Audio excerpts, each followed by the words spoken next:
حضرت علی رضی اللہ تعالیٰ عنہ حضور نبی کریم صلی اللہ علیہ وسلم کے چچا زاد بھائی تھے. ابھی اللہ کے نبی صلی اللہ علیہ وسلم نے اعلان نبوت نہیں فرمایا تھا. مکہ میں قحط سالی آئی. حضور نے اپنے چچا عباس سے کہا کہ چچا جان، ہمارے چچا ابو طالب ہیں، ان کی اولاد زیادہ ہے، مدینے میں قحط سالی ہے، غریب ہیں، تو کیوں نہ ایسا کریں کہ ان کے گھر جا کر ان کی اولاد، ان کے بچوں میں سے ایک ایک کو ہم لے کے آ جائیں. چنانچہ حضرت عباس بھی تیار ہوئے. حضرت علی اور حضرت عباس چلے گئے ابو طالب کے پاس. کہا کہ اپنے بیٹوں میں سے ایک ایک بیٹا ہمیں دے دیں، اس کی پرورش ہم کریں. حضرت علی فرماتے ہیں میری عمر 8 سال کی جب حضور علیہ السلام گئے، میرے والد ابو طالب نے انکار نہیں کیا، کہا ٹھیک ہے لے جاؤ. حضرت علی کہتے ہیں کہ میں اس وقت دوڑ کے گیا، 8 سال کی عمر تھی، اللہ کے نبی صلی اللہ علیہ وسلم کے سینے کے ساتھ چمٹ گیا.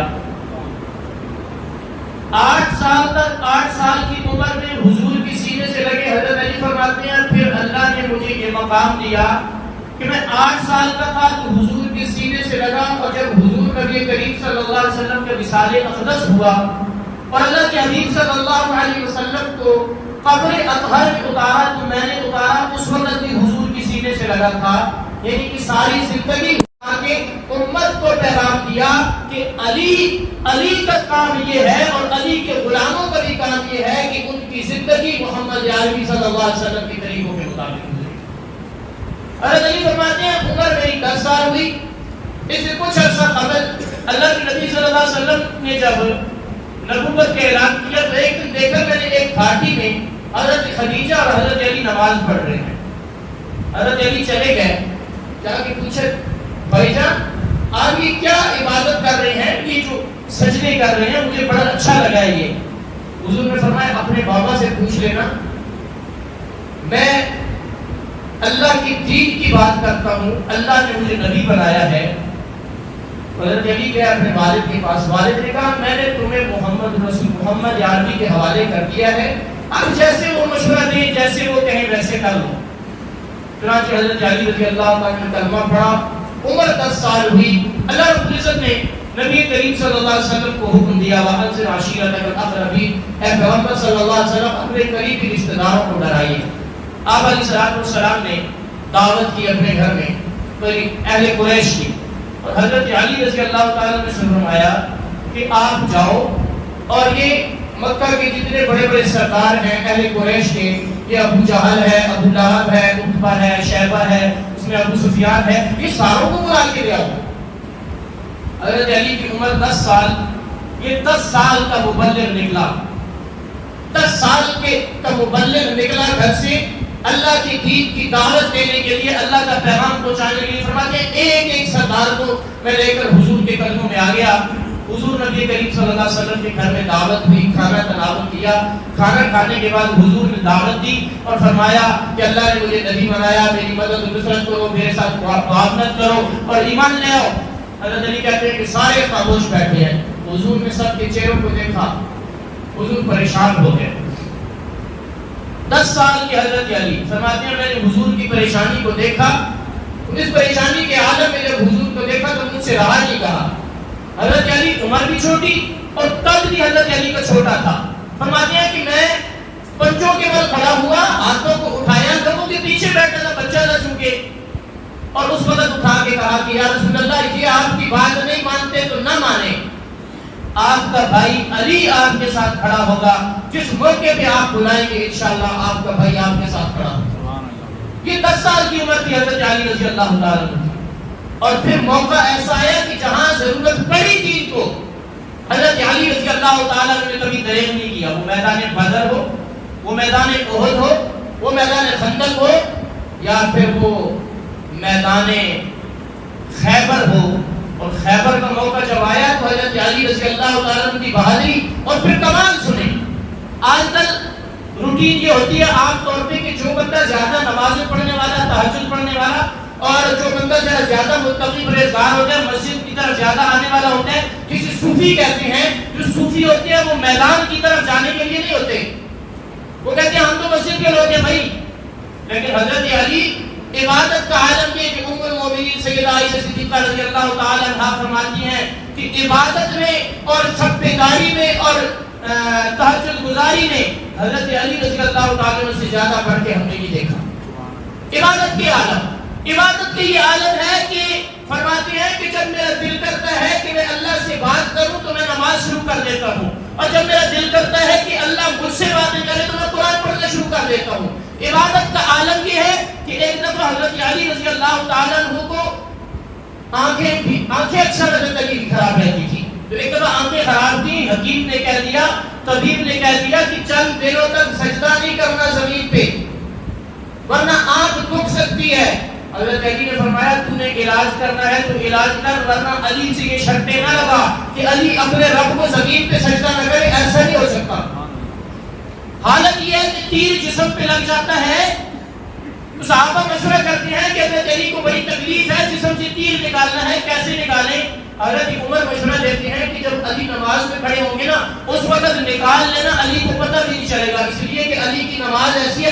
آج ہمیں تو مچھر کاٹ لے تو ہمیں جو ہے نا پریشانی لاحق ہو جاتی ہے, اور مسجد کے خادم کو 500 باتیں سناتے ہیں تو یہ پتہ نہیں تھا, پنکھے نہیں لگائے, صفائی نہیں کی, مچھر آ گیا ہے.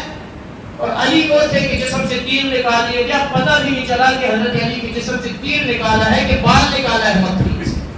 یہ عبادت کے عالم یہ. لیکن میدان کے ایسے کہ خیبر کا میدان ہے, صحابہ اکرام نے ایک دن کوشش کی, دوسرے دن کوشش کی, تیسرے دن اللہ کے نبی کہتے ہیں کہ کل میں تلوار, کل میں علم اس کے ہاتھ میں دوں گا جو اللہ سے پیار کر, اللہ اور اس کے رسول سے پیار کرتا ہے, اللہ اور اس کے رسول سے پیار کرتے ہیں. صحابہ اکرام رضوان اللہ تعالی علیہم اجمعین اس انتظار میں ہے کہ یہ فضیلت مجھے ملے. دوسرے دن حضور نے بلایا علی کو بلاؤ. حضرت علی آئے, آنکھوں کو مر رہے ہیں, تکلیف ہے آنکھوں میں, اللہ کے نبی صلی اللہ علیہ وسلم نے لعاب دہن لگایا, اللہ تعالیٰ نے شفا دی. اور حضرت علی فرماتے ہیں کہ جب خیبر میں فتح کے لیے گئے نا تو جو مرحب کا مرحب ہے, خیبر کا پہلوان سردار, وہ اتنا بڑا پہلوان تھا کہ عرب کے 40 پہلوانوں کا اکیلا مقابلہ کرتا تھا.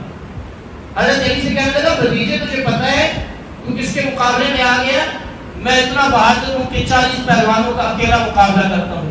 قد علمت خیبر انی مرحب شاکی الصلاح بدر مجرب.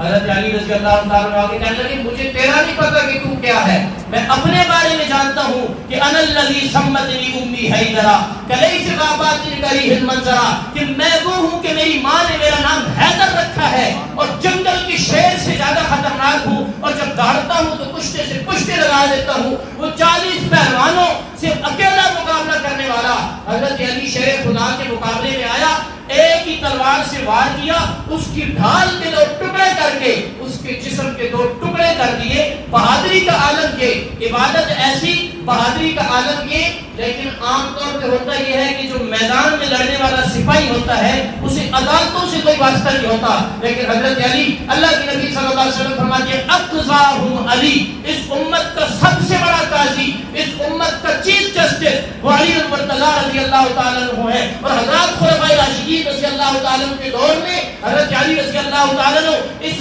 عہدے پر, اس منصب پر فائز رہے کہ حضرت علی رضی اللہ تعالیٰ عنہ جو فیصلہ کر دیتے اس جیسا کسی کا فیصلہ نہیں ہوتا. کئی ایسے مواقع آئے کہ حضرت صحابہ اکرام رضوان اللہ تعالیٰ علیہ مجمعین کا فیصلہ کسی اور طرف ہوتا, اور حضرت علی جب فیصلہ کرتے سارے کہتے کہ ہاں علی نے جو فیصلہ کیا ہے یہ فیصلہ واقعی پر ہے. عدالت, اب قاضی ہونے کے لیے, عدالت ہونے کے لیے ایک غیر معمولی علم کی ضرورت ہے. اور علم کا عالم کیا ہے؟ اللہ کے حبیب صلی اللہ علیہ وسلم نے فرمایا انا مدینۃ العلم وعلی بابھا, میں علم کا شہر ہوں اور علی اس کا دروازہ ہے. تو حضرت علی عالم بھی بہت بڑے, مجاہد بھی بہت بڑے, تہجد گزار اور شب دار بھی بہت بڑے. حضرت علی رضی اللہ تعالیٰ عنہ عبادت گزار بھی, قاضی بھی بہت بڑے انصاف پر. اور حضرت علی رضی اللہ تعالیٰ عنہ حضور نبی کریم صلی اللہ علیہ وسلم سے محبت کیا ہے, نسبت کیا ہے, حضور کا احترام کیا ہے. نسبت تو دیکھیں حضرت علی رضی اللہ تعالیٰ عنہ کی اللہ کے نبی صلی اللہ علیہ وسلم کہ یہ داماد بنے, اور بنے کیسے؟ حضرت علی رضی اللہ عنہ بڑے غریب تھے, زندگی میں کبھی اپنا مکان نہیں بنایا. اور حضرت عمر اور حضرت ابو بکر رضی اللہ تعالیٰ عنہ مسجد نبوی میں بیٹھے ہیں, آپس میں مشورہ کرتے ہیں کہ علی رضی اللہ تعالیٰ عنہ کی نکاح کے بارے میں سوچا جائے, اس کی شادی کروائی جائے. یہ ہوتی ہے یاروں کی محبت, یاروں کے بارے میں سوچتے ہیں. دنیا والوں نے پتہ نہیں کیا کس تاریخ میں لکھا. فرمایا کہ مشورہ کرتے ہیں ابو بکر و عمر رضی اللہ تعالیٰ عنہ کہ علی کی نکاح کے بارے میں سوچو. تو حضرت عمر نے کہا کہ نبی کریم صلی اللہ علیہ وسلم کی صاحبزادی سیدہ فاطمہ الزہرا رضی اللہ تعالیٰ عنہا سے حضرت علی کا, سیدہ فاطمہ الزہرا رضی اللہ تعالیٰ عنہ کا رشتہ حضور سے مانتے ہیں. تو مشورہ کیا, کہتے چلے پہلے علی سے مشورہ کرتے ہیں. چلے گئے حضرت علی کے پاس. ایک یہودی کے باغ میں حضرت علی رضی اللہ عنہ مزدوری کر رہے تھے, وہاں پہ گئے. حضرت علی پانی لگا رہے ہیں, بات کی علی یہ مشورہ کیا ہے. حضرت علی نے عرض کیا مجھے تو پتہ نہیں ہے اس چیز کا, میرے پاس تو کچھ بھی نہیں ہے, یہ مزدوری کروں گا کچھ کھجوریں مل جائیں گی, گزارا چل جائے گا. حضرت ابو بکر عمر رضی اللہ تعالیٰ نے مشورہ کر کے اللہ کے نبی صلی اللہ علیہ وسلم کے پاس تشریف لے گئے. حضور نے فرمایا آپ کہتے ہو تو بلاؤ علی کو. گئے حضرت علی کے پاس, ساری باتیں حضرت علی کو بتا کے بھیجی, یوں بات کرنی ہے, یوں بات کرنی ہے, یوں بات کرنی ہے. حضرت فرماتے ہیں میں حضور کے پاس گیا, مجھے سارا کچھ بتایا کہ یہ بات کرنی ہے, یہ بات کرنی ہے. حضور کے پاس گیا, حضور نے پوچھا علی کیسے آئے ہو, میں خاموش. حضور کا روب اور ادب اتنا تھا, اور حضرت علی ادب واقعی حضور کا کرتے تھے. سارے صحابہ کے ادب میں یہ عادت تھا. حضرت علی فرماتے ہیں اگر میں نے حضور سے کوئی مسئلہ پوچھنا ہوتا نا تو میں کئی دن اور مہینوں تک انتظار کرتا کہ جو بات میں نے پوچھنی ہے کوئی اور سوال کر دے تو میرے سوال کا جواب بھی مل جائے. اتنی جرأت نہیں ہوتی تھی کہ حضور کے سامنے بول سکے, حضور کے سامنے گفتگو کر سکے. یہ ادب ہے. تو صحابہ کا ادب واقعی مثال کا تھا.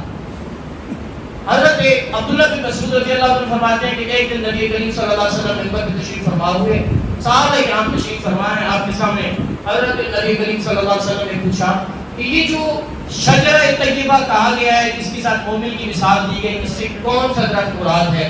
حضرت عبداللہ بن مسعود فرماتے ہیں مجھے پتا تھا کہ کھجور کا درخت ہے, میں جانتا تھا لیکن میں بولا نہیں. حضور نے پھر پوچھا, میں پھر نہیں بولا. تیسری مرتبہ پھر پوچھا, صحابہ میں سے اور بھی کوئی نہیں بولا, میں بھی کوئی نہیں بولا. پوچھنے والے نے پوچھا آپ کو پتا تھا تو آپ بولے کیوں نہیں؟ حضرت عبداللہ بن مسعود فرماتے ہیں بولا اس لیے نہیں کہ اس محفل میں, اس مجلس میں حضرت علی بھی موجود تھے, حضرت عثمان بھی موجود تھے, ابو بکر و عمر بھی موجود تھے. میں جاننے کے باوجود بولتا تو کہیں ان کی توہین نہ آ جاتی کہ ایک مسئلہ انہیں نہیں پتا اور مجھے پتا ہے. حضور نے خود بتا دیا کہ اس سے کھجور کا درخت مراد ہے. یہ ہے ادب. اور آج اللہ کرے کہ ہمارے مدارس میں پڑھنے والے یا سکول کالج میں پڑھنے والے طلباء کو بھی استاد کا ادب و احترام آ جائے. آج تو گائیڈ اور شرح دیکھ کے جاتے ہیں اسی نیت کے ساتھ کہ جا کر استاد سے سوال کریں گے, پتہ کرتے ہیں دیکھتے ہیں جواب آتا ہے کہ نہیں آتا. اور غلطی سے امام صاحب اگر کسی جگہ پہ سورت بھول جائیں, کسی جگہ پہ بھول جائیں نماز میں قرات یا رکعت بھول جائیں, یا تھوڑی سی نماز لمبی ہو جائے یا تھوڑی سی کوئی آہستہ کم ہو جائے تو پھر ہماری جو حالت ہوتی ہے ماشاءاللہ سے ہمارا ادب اور احترام اور وہ ساری چیزیں کہاں رہ جاتی ہیں. وہ ہماری آوازیں ہوتی ہیں کہ شاید کسی جنگل میں بیٹھے ہوئے کسی جنگلی کے لیے ہم نہ لگائیں, کسی جانور چرانے والے کے لیے. اور میں تو دعا کرتا ہوں کہ یا اللہ کبھی ایسا نہ ہو کہ بھول کے موبائل جیب میں آ جائے. موبائل گھر میں بند کر کے رکھ کے آتا ہوں کہ کیونکہ پیچھے تو سب کے بچتے رہیں, اس کا تو امام کو برداشت کرنا ہے. اگر کسی نے گانا بھی لگایا تو امام کی ضرورت نہیں ہے کہ خبردار امام اس کو کہے کہ تو نے موبائل کیوں آن کیا ہے. لیکن اگر کہیں کسی جگہ پہ غلطی سے امام صاحب کا موبائل آن رہ گیا پھر دیکھنا جو حالت امام صاحب کی ہونی ہے, کیونکہ امام کو تو گنجائش نہیں ہے نا غلطی ہونے کی. یہ صورتحال. اور صحابہ کا ادب کیا تھا وہ میں نے آپ کے سامنے بیان کر دیا. حضرت علی کہتے ہیں کہ میں کئی مہینوں تک اپنے سوال کو دبا کے رکھتا, حضور سے سوال نہ کرتا کہ کوئی اور پوچھنے کا مجھے بات سمجھ آ جائے گی. اور حضور نے پوچھا علی کیسے آئے, 3 دفعہ پوچھا. حضرت علی کہتے ہیں میں ادب کی وجہ سے چپ ہوں. حضور نے فرمایا رشتے کے لیے آئے ہو فاطمہ کے لیے, حق مال دینے کے لیے کچھ ہے؟ حضرت علی کہتے ہیں ایسا کچھ بھی نہیں ہے. فرمایا گھر میں کیا ہے؟ یا ایک گھوڑا ہے, ایک تلوار ہے, ایک زرہ ہے, ایک پیالہ ہے. فرمایا پیالہ تو پانی پینے کے کام رہے گا, تلوار اور گھوڑا جہاد کے کام آئیں گے. زرہ کے بغیر بھی جہاد ہو سکتے ہیں, جاؤ زرہ کو بھیج کے آؤ. زرہ اٹھائی نکل چلے بازار میں. راستے میں ملاقات ہو گئی حضرت عثمان سے. ابو بکر و عمر رشتہ مانگنے کے لیے آئے, حضرت عثمان سے اب ملاقات ہو گئی. علی کدھر چلے؟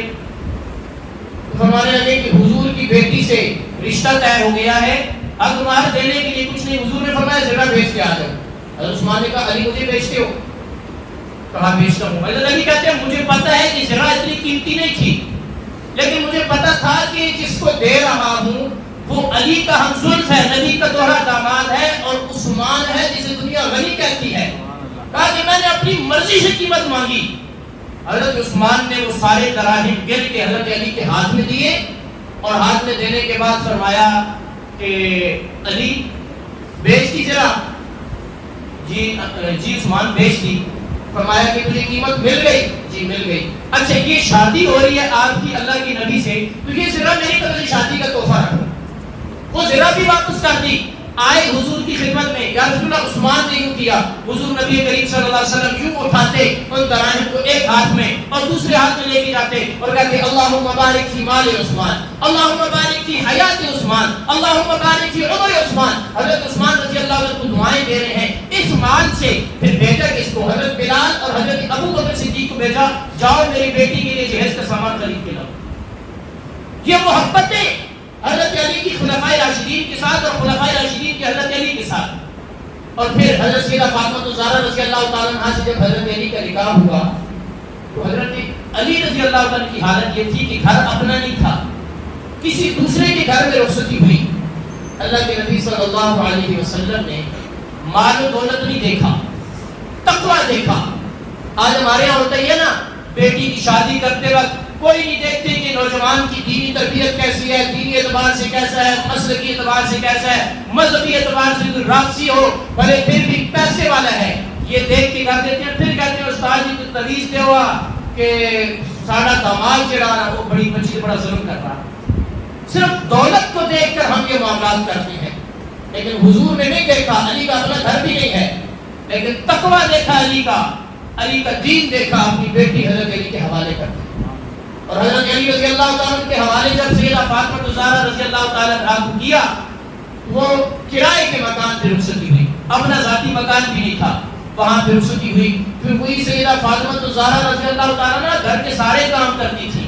سیدہ خاتون جنت ہے, جنتی جواں, جنتی عورتوں کی سردار ہیں, لیکن حضرت علی کے گھر کے سارے کام کرتی ہیں. اور حضرت علی کی عادت یہ ہے کہ ایک یہودی کی کھیت میں کام کیا, کام کے بعد جو ہے 2 کلو کھجور جب ہو گئی, 1 گھنٹہ کام کیا, 2 کلو کھجور مل گئی, چل پڑے.